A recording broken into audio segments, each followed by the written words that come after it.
Boa noite, pessoal. Sejam bem-vindos a mais um vídeo. Hoje eu quero falar sobre um livro que estou lendo atualmente, que é o livro O Cristão e a Música Rock, do autor Samuel Bacchiocchi.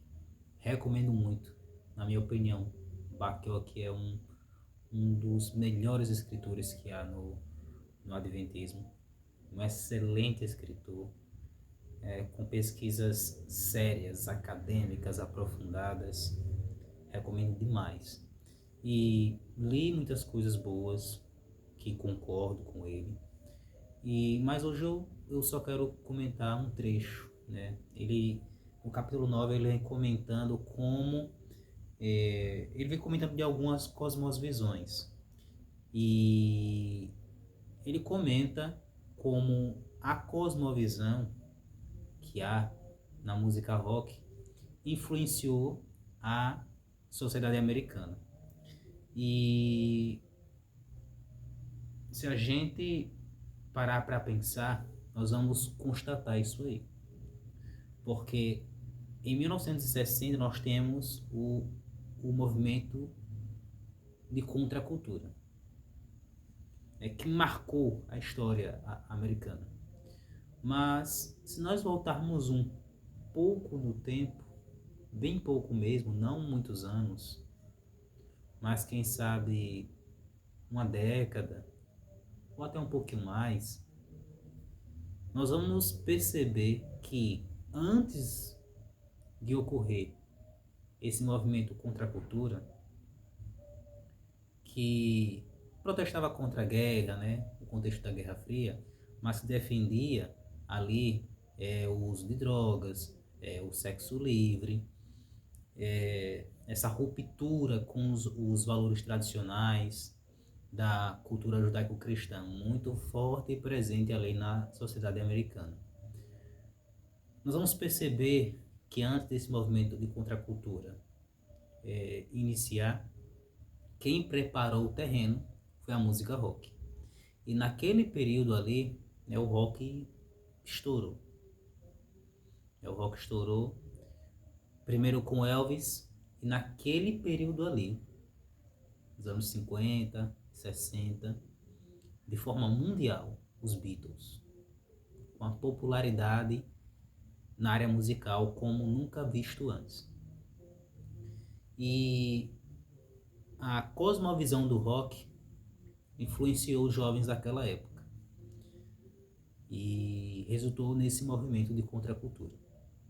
E eles defendiam, dentre as coisas que eles defendiam, estão essas daí que eu mencionei, né?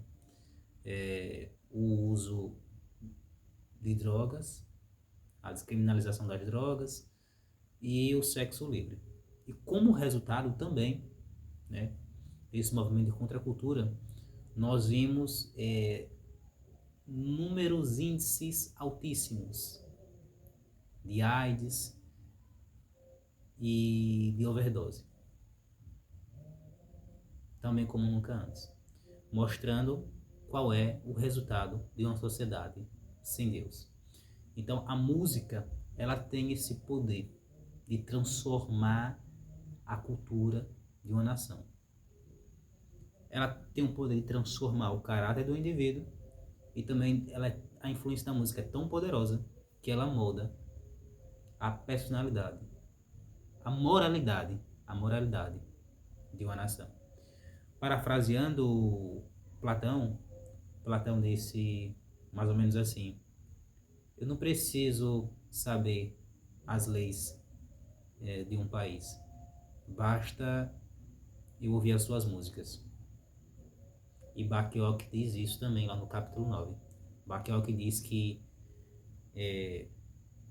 a moralidade de um povo é determinada por aquilo que ela canta e toca. Então a música tem esse poder extraordinário, tanto para o bem quanto para o mal. E Deus, ele nos chama a usar o louvor, a música, não somente o louvor, mas a música secular boa, né? Não essa música profana, porque existem músicas seculares que são profanas, mas nem toda música secular é profana. Eu costumo classificar em três, né, para ficar assim mais didático. Música sacra, que é a música puramente religiosa. Música secular, que não é profana. E a música profana, aquela música imoral. Então, nós temos esse desafio aí, de usar a música para o bem.